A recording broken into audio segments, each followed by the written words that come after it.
वस्तु का मूल्य। शिक्षाप्रद कहानी। बहुत समय पहले की बात है।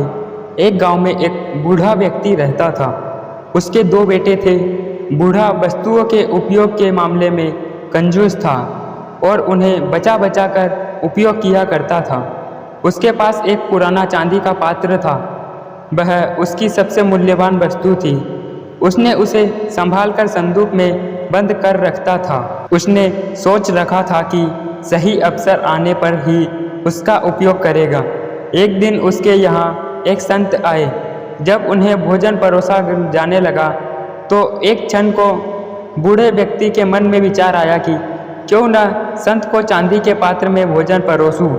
किंतु अगले ही क्षण उसने सोचा कि मेरा चांदी का पात्र बहुत कीमती है। गांव-गांव भटकने वाले इस संत के लिए इसे क्या निकालना। जब कोई राजसी व्यक्ति मेरे घर पधारेगा तब यह पात्र निकाल लूँगा। यह सोचकर उसने पात्र नहीं निकाला।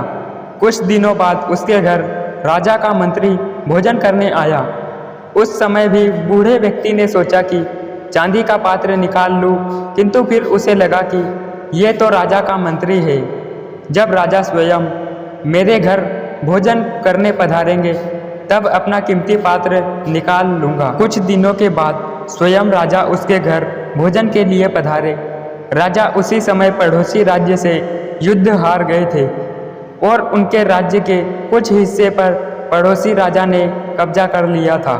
भोजन परोसते समय बूढ़े व्यक्ति ने सोचा कि अभी अभी हुई पराजय से राजा का गौरव कम हो गया है।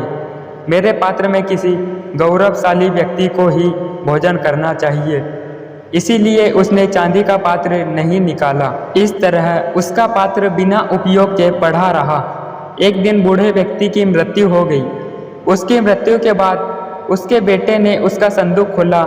उसमें उसे काला पड़ चुका चांदी का पात्र मिला।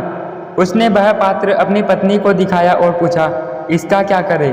पत्नी ने काले पड़ चुके पात्र को देखा और मुंह बनाते हुए बोली, अरे इसका क्या करना है, कितना गंदा पात्र है, इसे कुत्ते को भोजन देने के लिए निकाल लो।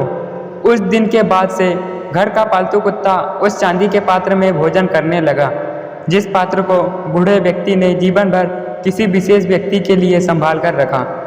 अंततः उसकी ये गत हुई सीख, किसी वस्तु का मूल्य तभी है जब वह उपयोग में लाई जा सके।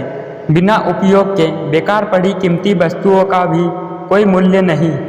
इसीलिए यदि आपके पास कोई वस्तु है तो यथा समय उसका उपयोग कर ले। दोस्तों, आपको हमारी यह कहानी कैसी लगी आप हमें कमेंट करके बताएं और ऐसी और कहानियाँ देखने के लिए हमारे चैनल पर विजिट करें।